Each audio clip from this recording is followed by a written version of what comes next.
아멘. 네, 사진 여러분 띄워주시면 좋겠습니다. 네, 이 사진을 보시면요, 지도인데요. 모세가 미디안 광야에 도망가기 전에 애굽의 람셋이라는 곳에서 지냈습니다. 그리고 지금 있는 곳이 어딘가 하면 아래쪽에 있는 시내산, 호렙산에 그가 있습니다. 직선거리로 하면 한 200마일 정도 되는 거리입니다. 하나님께서 모세에게 다시금 나타나셔서 돌아가라는 것입니다. 왔던 길로 다시금 돌아가라. 주님 말씀하십니다. 여러분 티키타카라는 용어를 들어보셨습니까? 요즘 많이 쓰는 용어인데요. 스페인어로 탁구 경기에서 왔다 갔다 하는 공을 보면서 그 용어를 만들었다고 합니다. 티키타카라고 합니다. 모세와 하나님의 대화가 마치 그런 것 같습니다. 하나님이 말씀하시고 모세가 대답하고 또한 하나님 말씀하시는 그런 어떤 대화가 계속 이어지고 있습니다. 하나님이 떨기나무 불꽃 가운데서 모세를 부르셨습니다. 모세야, 모세야. 그때 모세가 대답합니다. 주님, 내가 여기 있나이다. 하나님이 그 대답을 들으시고요, 모세에게 이제 가라 이렇게 말씀하십니다. 애굽에 내려가서 내 백성 이스라엘 자손들을 이끌고 이 땅으로 돌아오라는 얘기입니다. 모세가 그 얘기를 듣고요, 여러분 어떻게 반응했을까요? 이미 모세는 우리가 알다시피 주님, 내가 여기 있습니다 라고 대답한 후였습니다. 그 얘기는 주님 말씀하시면 내가 따르겠습니다. 내가 그 말씀을 실행하겠습니다 라는 의미입니다. 그런데 주님이 가라고 말씀하시는데 오늘 본문에 보니까요, 모세가 약간 멈칫하는 모습입니다. 약간 뒷걸음질 치는 모습입니다. 11절 말씀입니다. 모세가 하나님께 아뢰되 내가 누구이기에 바로에게 가며 이스라엘 자손을 애굽에서 인도하여 내리이까? Who am I? Who am I? 내가 누구이기에 바로에게 가며. 여러분 지금 모세가요, 자신이 누구인지를 몰라서 하나님께 그렇게 질문하는 걸까요? 그렇지 않습니다. 어떤 의미인가 하면 주님, 나는 갈 수 없습니다. 나는 부족한 사람입니다. 나는 연약한 사람입니다. 내가 어떻게 내려갑니까? 라고 하나님께 묻는 것입니다. 여러분 모세가 미디안 광야에 도망쳐 온 계기가 무엇이었습니까? 사도행전 말씀을 보시면요, 모세가 동족을 학대하던 애굽인을 죽이게 됩니다. 그 사건으로 말미암아 많은 사람들이 자신을 하나님이 보내신 사람으로 알게 될 것이라고 생각해서 그 애굽인을 죽였다고 합니다. 그 당시 모세는요, 자신의 힘으로 이스라엘 백성들을 구원하고자 했습니다. 그런데 그 일이 있은 후에 40년의 시간이 흘렀어요. 이제 정말 하나님이 보내시는 때, 그때가 온 것입니다. 하나님이 가라라고 말씀하십니다. 모세가 뭐라고 얘기했을까요? 내가 누구이간데? 내가 누구이간데? 하나님, 내가 누구이기에 바로에게 가서 이스라엘 자손을 애굽에서 인도하여 내겠습니까? 이런 모세의 모습이 많이 변한 것 같습니다.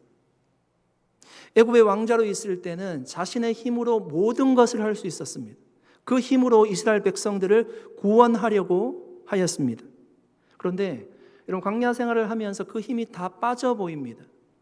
자신의 힘으로 할 수 없다는 것을 알게 되었습니다. 불가능하다는 것을 알게 되었어요. 과거 이집트 왕자로 있을 때의 모세의 모습과 지금 광야에 서 있는 모세의 모습이 얼마나 달라졌는지 보십시오. 그는 자신이 얼마나 연약하고 부족한 사람인지를 아는 사람이 되었다는 겁니다. 여러분, 하나님이 모세를 언제 부르셨습니까? 이집트 왕자로 있을 때, 그가 힘이 있다라고 생각할 때, 자신의 능력으로 할 수 있다라고 생각할 때 모세를 부르시지 않으시고요, 낮아지고 아무것도 할 수 없다라고 생각할 때, 힘이 쭉 빠져 보일 때 하나님이 모세를 부르셨습니다. 왜 그러셨을까요? 자신이 여러분, 강하다고 생각할 때는 하나님의 손에 붙들리기가 굉장히 어렵습니다. 내가 내 힘으로 모든 것을 할 수 있기 때문입니다.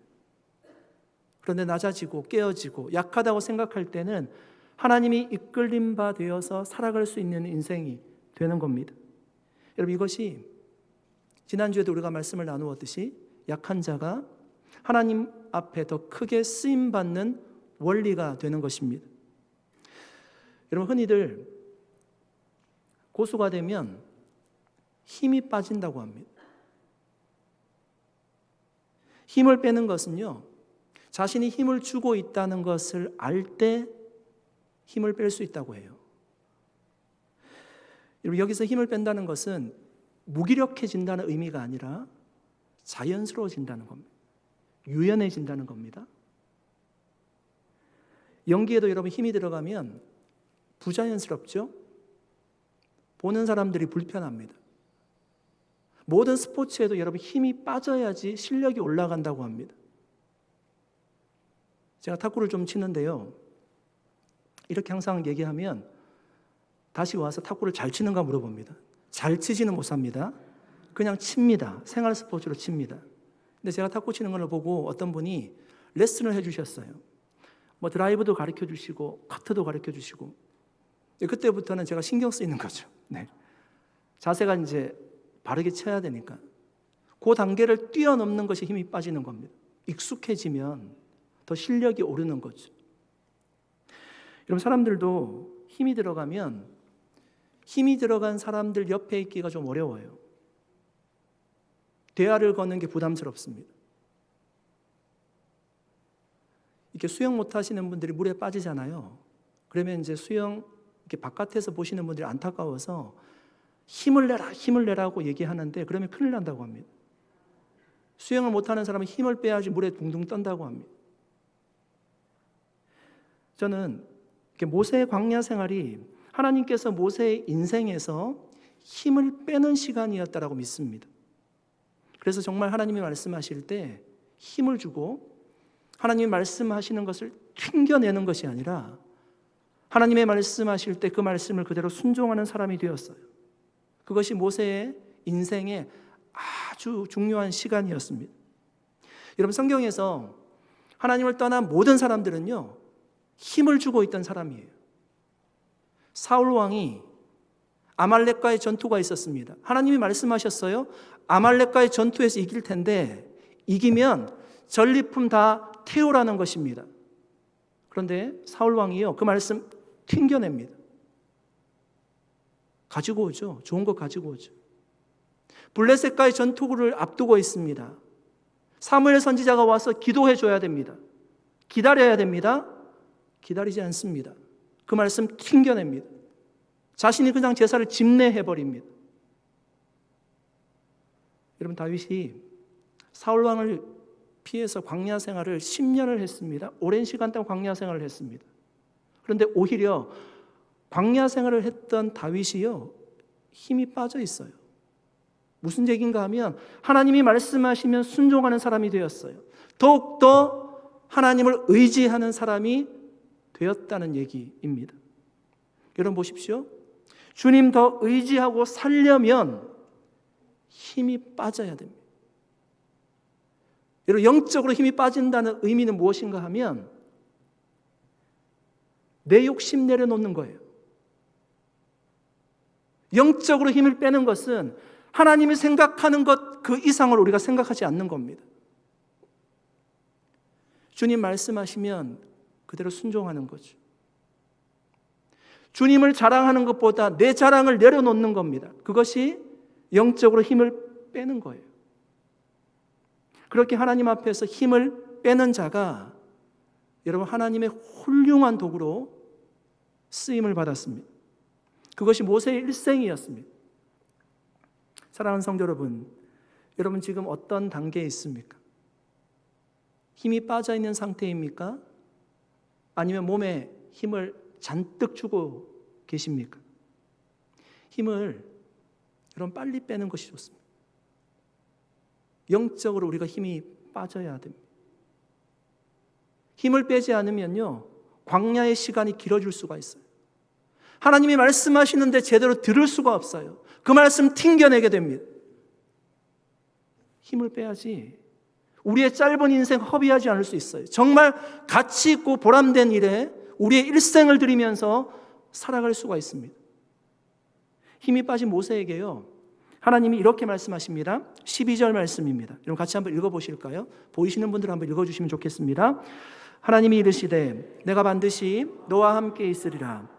내가 그 백성을 애굽에서 인도하여 낸 후에 너희가 이 산에서 하나님을 섬기리니 이것이 내가 너를 보낸 증거니라. 여러분 정말 신앙생활이라고 하는 것이, 우리가 신앙을 가졌다고 하는 것이요, 너무 신비한 것 같아요. 그러니까 모세가 힘을 빼고 나니까요, 하나님이 모세에게 힘을 불어넣어 주십니다. 하나님이 이르시되 내가 반드시 너와 함께 있으리라. 자기 힘으로 이스라엘 백성들을 구원하려고 할 때는 광야로 도망쳐야 됐습니다. 40년 광야 생활을 한 이후에 하나님이 모세에게 내가 너와 함께 하리라 말씀하십니다. 무슨 얘기입니까? 너 애굽으로 혼자 가지 않는 거야. 나와 같이 가는 거야. 내가 반드시 너와 함께 할 거야. 걱정하지 마. 두려워하지 마. 라고 하나님 말씀하시는 겁니다. 여러분 이 말을요, 신약 성경의 용어로 우리가 해석해 보면 임마누엘이라는 단어입니다. 예수님께서 임마누엘로 오셨어요. 주님이 이렇게 말씀하십니다. 보라, 처녀가 잉태하여 아들을 낳을 것이요 그의 이름은 임마누엘이라 하리라 하셨으니 이를 번역한즉 하나님이 우리와 함께 계시다 함이라. 여러분 하나님이 우리와 함께 계심을 믿으십니까? 정말 믿으십니까? 이 말씀을 여러분 굳게 붙잡으셔야 됩니다. 주님이 우리와 여전히 함께 하십니다. 이 말씀 믿으면요, 우리 안에 두려움이 사라집니다. 이런 모세가 지금 얼마나 두려울까요? 바로에게 가서 그 얘기를 어떻게 하는 것입니까? 하나님이 지금 모세에게 말씀하시는 거예요. 너 혼자 가는 거 아니라니까. 내가 같이 간다니까. 두려워하지 말라고. 두려워하지 말라고. 여러분 지난주에 우리가 말씀 큐티, 야곱의 가족에 대해서 큐티했잖아요. 헤브론에서 브엘세바까지 내려왔습니다. 야곱이 가족들을 이끌고 브엘세바에서 조금만 가면 고센이에요. 확인받고 싶어요. 확인받고 싶어요. 내가 정말 가나안 땅을 떠나는 것이 맞는지. 수차례 반복적으로 제사를 드렸습니다. 하나님께서 수차례 이상 중에 말씀하십니다. 내려가라는 것입니다. 내가 너와 함께 할 거야. 강성한 민족이 되어서 다시금 여기로 돌아올 거야. 걱정하지 마. 두려워하지 마. 하나님 모세에게 동일하게 말씀하십니다. 두려워하지 말라는 겁니다. 내가 너와 함께 할 것이니까. 하나님께서 모세에게 증거를 보여주십니다. 내가 너를 보낸 증거가 내가 지금 밟고 있는 이곳 호렙산에 이스라엘 백성들을 이끌고 나와서 여기서 예배하게 될 것이라는 겁니다. 그것이 내가 너를 애굽에 보낸 증거라고 말씀합니다. 그러니까 무슨 얘기인가 하면 모세 내가 하는 게 아니고 네가 하는 게 아니고 내가 내 백성 이스라엘 자손들을 이끌고 나와서 여기서 예배 받을 거야 라고 말씀하는 겁니다. 내가 그 백성을 애굽에서 인도하여 낸 후에 너희가 이 산에서 하나님을 섬기리니, 이 산에서 하나님을 섬긴단 말이 예배한다는 말입니다. 이것이 내가 너를 보낸 증거니라. 여러분 출애굽이라고 하는 것이요, 지역적인 개념을 넘어서는 개념이에요. 그러니까 애굽에서 나와서 가나안 땅으로 들어가는 것이 출애굽이지만 출애굽이라고 하는 것이요, 영적인 의미도 있습니다. 지역을 넘는 신앙의 이동이에요. 여러분 애굽은 다실론을 섬기는 곳이지요. 수많은 신전이 있습니다. 바로가 신이었습니다. 그 땅에서 400년 이상 이스라엘 백성들이 살았습니다. 알게 모르게 그 신앙이 몸에 배어 있을 겁니다. 그들을 데리고 나와서 이곳 호렙산에서 유능하고 신실하신 오직 그 하나님을 예배하게 될 것이라는 겁니다. 그것이 여러분 출애굽의 중요한 목적이었습니다. 여러분 하나님이 이스라엘 백성들을 왜 애굽에서 구원해 내셨습니까? 하나님이 하나님 되시고 하나님이 예배 받으시기 위해서 이스라엘 백성들을 애굽에서 이끌어 내셨습니다. 여러분, 하나님이 우리를 왜 구원하여 주셨습니까? 죄인인 우리를 왜 구원하여 주셨습니까? 답은 동일합니다. 우리에게 예배 받으시려고. 하나님이 우리를 구원하여 주셨습니다. 여러분, 우리가 교회 생활을 할 때 교회에서 무엇이 가장 중요할까요? 예배라고 얘기하잖아요. 예배 생활을 강조합니다. 왜 교회에서 예배를 중요하다고 얘기할까요? 오늘 우리가 본문에 살펴보듯이 하나님이 우리를 구원하여 주신 목적이 예배에 있기 때문입니다. 선교, 우리 교회도 열심히 하고 있습니다. 왜 선교하는 것입니까? 한 사람 한 사람이 불쌍해서 그들을 구원시키려고 맞습니다. 그런데 더 큰 목적은요, 예배 없는 그 땅에 하나님을 예배하는 교회가 세워지고 하나님을 찬송하는 소리가 울려 퍼지고 예배 받으시기 위해서 하나님 선교를 하라고 말씀하신 겁니다. 여러분, 십자가와 부활의 복음의 핵심은 예배에 있습니다. 주님이 우리를 십자가와 부활을 통해서 구원해 주시고 예배 받으시기를 원하십니다. 그래서 여러분, 우리의 삶의 중심에는 늘 예배가 있어야 되는 거예요. 우리가 공적으로 드리는 예배도 중요하지만 우리가 한 주간 말씀을 묵상하며 기도하며 살아가는 예배 생활이 정말 중요하다는 것입니다. 여러분, 주일 성수라는 말을 들어보셨습니까? 새롭게 들리는 분들이 계십니까? 주일 성수라는 말이요, 예전에는 교회에서 아주 흔하게 사용되던 용어입니다. 그런데 우리에게 잊혀진 단어예요. 주일 성수라는 말이 주일을 거룩하게 보내는 것을 말합니다. 여러분, 주일 성수에 대해서 전통적인 입장을 부정하는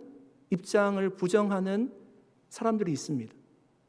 뭐라고 말씀하는가 하면요, 하나님이 율법을 다 이루셨습니다. 여러분, 믿으십니까? 예수님이 율법을 다 이루신 걸 믿으십니까? 믿으셔야 됩니다. 성경에 나와 있는 얘기입니다. 믿으셔야 됩니다. 하나님이 우리를 자유롭게 해주셨기 때문에 주일 예배를 개인의 자유에 맡겨두어야 된다는 겁니다. 안식일을 철저히 지켰던 이런 바리새인들과 같이 예배 드리는 것을 의무 규정으로 지킬 것이 아니라 자유로운 결단과 자발적인 순종에 맡겨야 한다는 겁니다. 주일을 안 지켜도 죄책감이 들지 않도록 자유롭게 해야 된다는 겁니다. 주일뿐만 아니라 일주일에 6일이 다 중요하기 때문에 일주일에 6일 어느 날에 다 예배해도 된다는 겁니다. 맞는 얘기죠. 좋은 얘기죠. 그런데 꼭 맞지만은 않습니다. 여러분, 이런 주장이 여러분들 귀에 어떻게 들리십니까? 저는 정말 묻고 싶습니다. 그렇게 생각하시는 분들에게 저는 정말 묻고 싶습니다. 그렇게 신앙생활 하셔서 예수 그리스도를 닮아가셨습니까?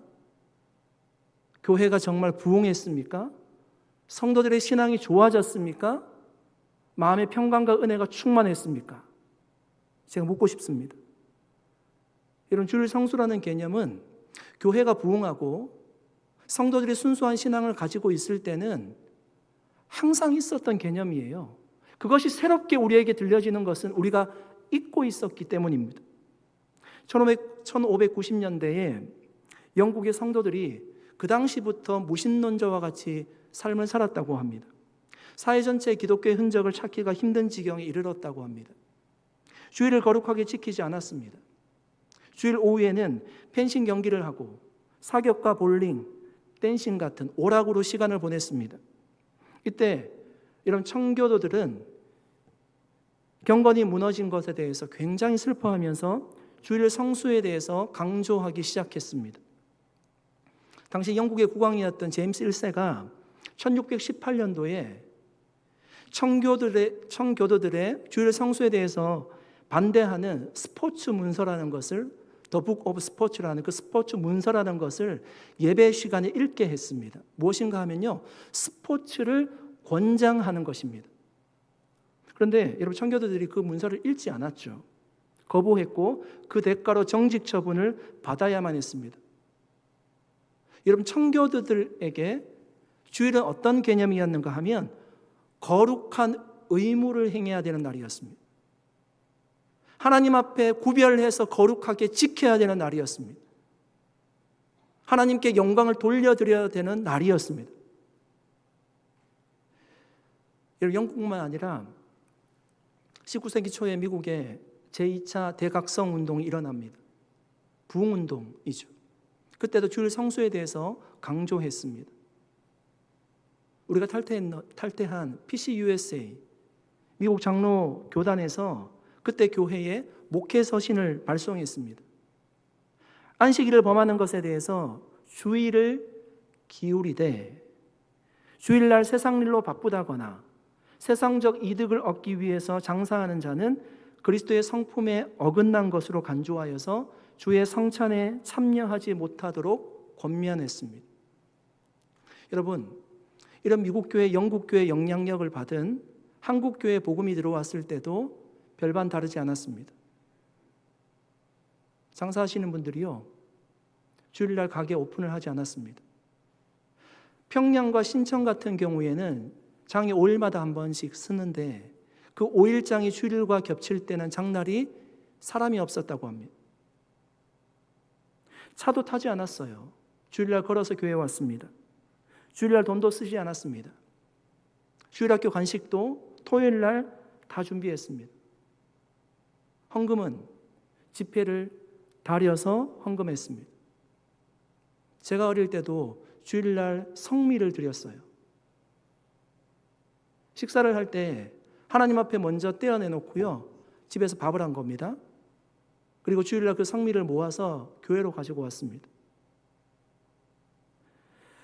주일날 여행을 갔다가도 본교회에 와서 예배를 드렸습니다. 그것이 한국교회 전통이었습니다. 여러분, 이것이 여러분 어떻게 보이십니까? 형식적인 신앙생활로 보이십니까?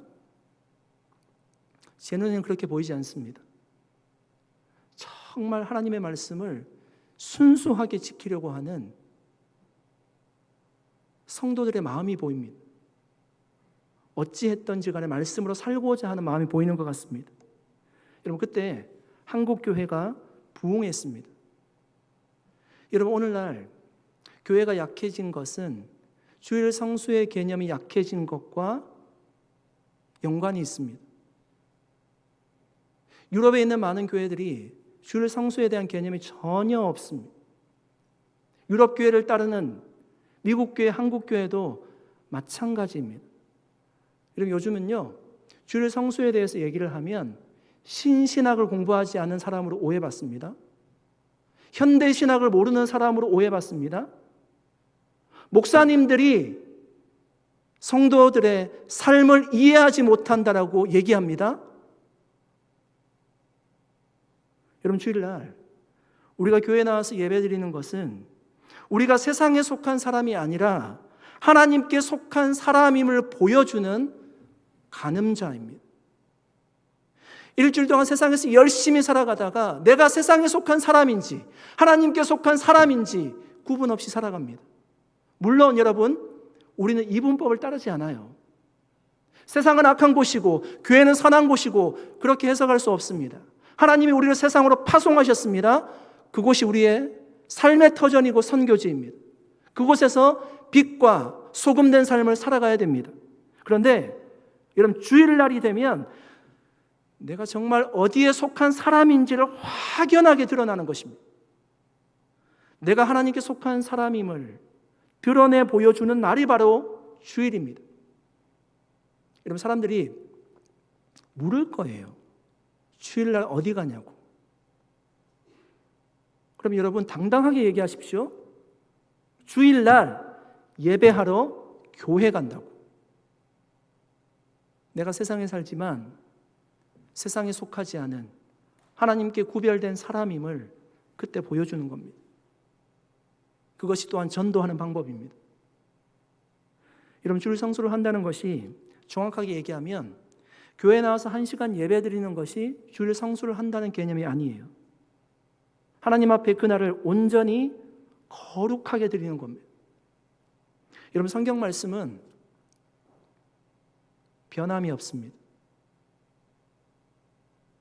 여러분, 아멘 하십니까? 성경 말씀이 변함이 없어요. 그런데 우리의 생각과 우리의 생활이 변했을 뿐입니다. 신앙의 많은 선조들이 그 길이 맞다라고 걸어갔다면 우리도 그 길을 따라가는 것이 성도의 신앙생활이에요. 사랑하는 성도 여러분, 저와 여러분은 주일을 어떻게 보내고 계십니까? 주일을 하나님께 정말 온전히 예배하는 날로 보낼 수 있기를 바랍니다. 여러분, 우리 속에 무너진 주일의 생각과 개념이 있다면 다시금 일으켜 세울 수 있기를 바랍니다. 하나님은 우리가 주일을 그렇게 영적인 일에 힘쓰는 날로 지키기를 원하십니다. 하나님과 교제하는 날로 지키기를 원하세요. 하나님 안에서 하루를 온전히 보내기를 원하십니다. 왜냐하면 우리가 말씀을 나누었듯이 우리를 구원해 주신 목적이 예배에 있기 때문이에요.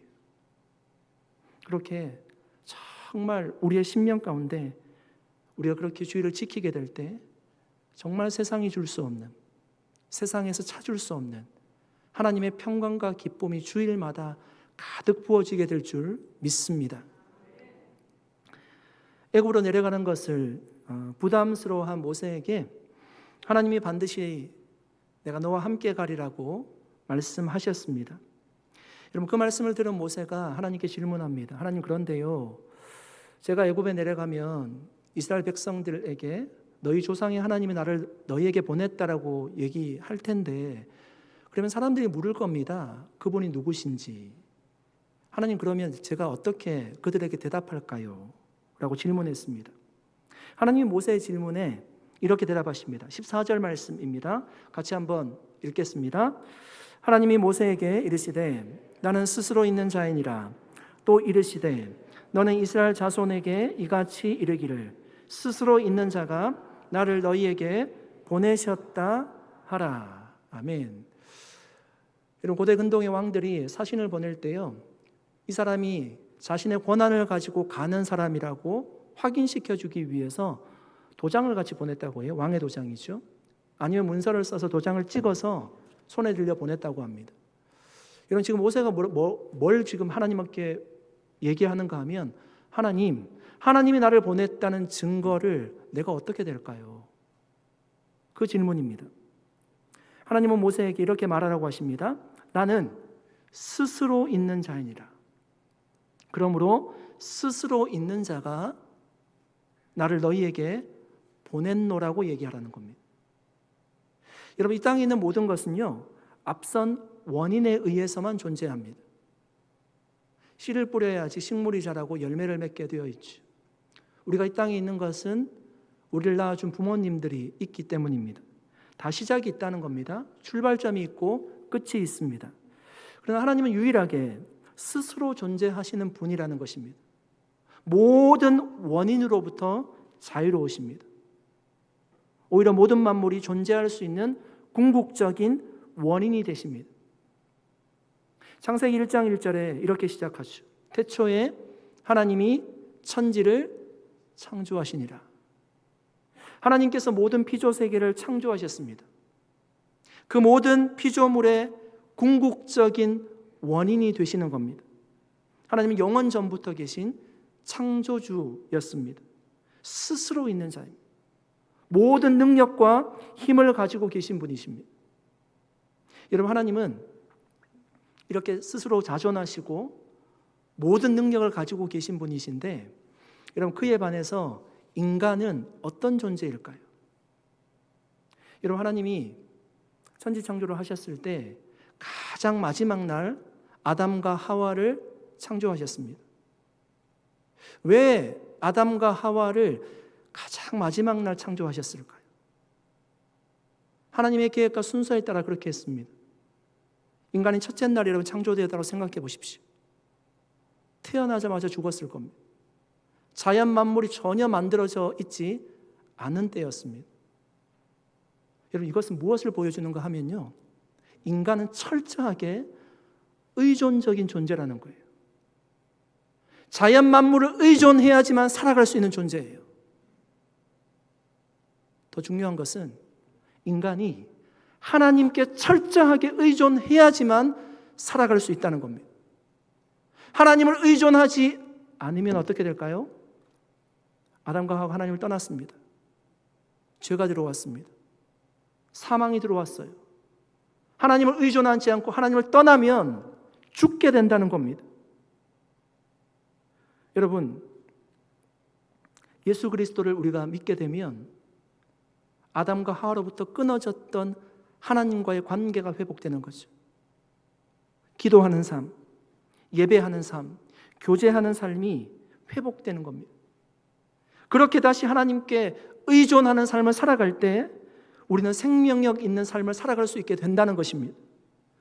여러분 지금 하나님 모세에게 왜 자신을 스스로 있는 자이라고 말씀하고 계실까요?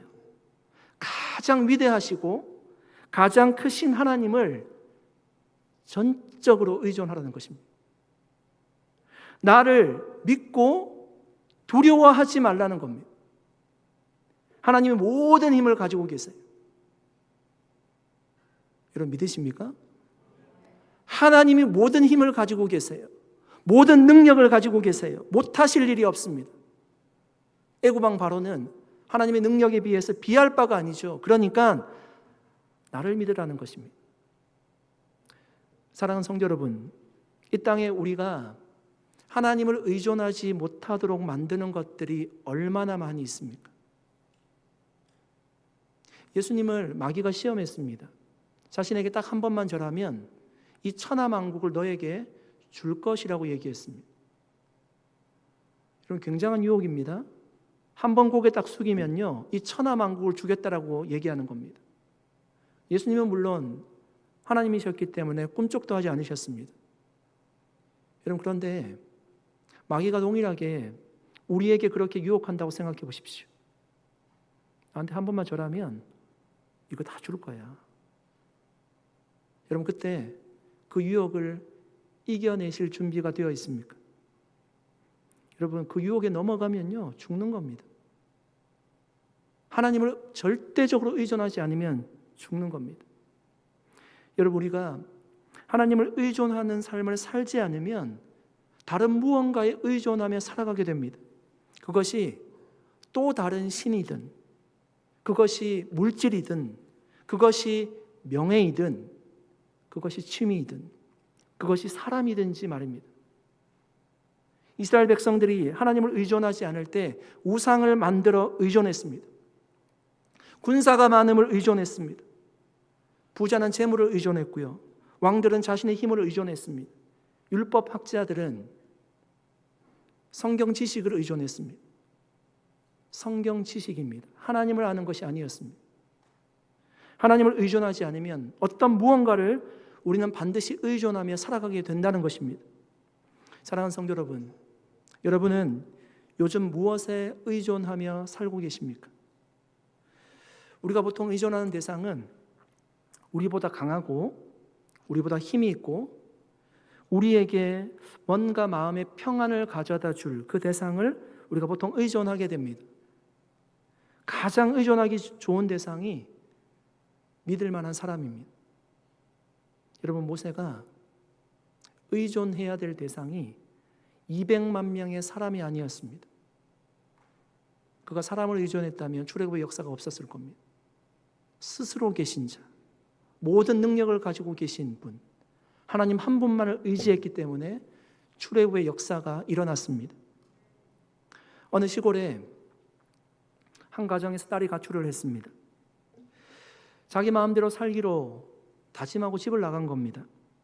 그 딸은 다 실패하고 결국 너무 힘이 들어서 자살을 하려고 했습니다. 그러나 죽기 전에 아버지 어머니가 계시는 고향집이 그리워서 밤중에 몰래 고향집에 내려갔습니다. 자신이 가꾸던 장미꽃도 보이고 어릴 때 뛰어놀던 잔디밭도 보였습니다.